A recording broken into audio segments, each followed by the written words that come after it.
तुळजाभवानी मंदिर विकास आराखड्याला तत्वतः मान्यता, 2 वर्षात काम पूर्ण करणार मुख्यमंत्र्यांचं आश्वासन.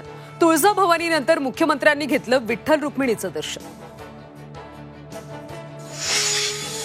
वारंवार सांगून देखील कठोर कायदे होत नाहीत. सरकार बोळ्यानं दूध पितंय का? उदयनराजेंचा सरकारला घरचा आहेर, तर उदयनराजेंना प्रश्न विचारण्याचा अधिकार. फडणवीसांची प्रतिक्रिया.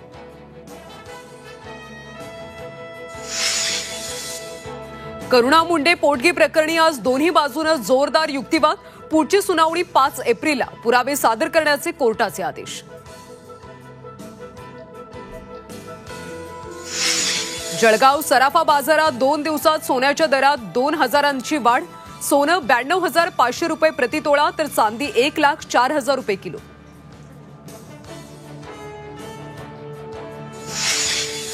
धुळे एमआयडीसी भागात 300 किलो बनावट पनीर जप्त.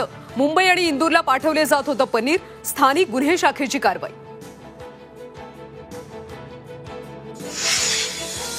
बेळगावात निवृत्त सरकारी अधिकाऱ्याची आत्महत्या. डिजिटल अरेस्टला घाबरून संपवले जीवन.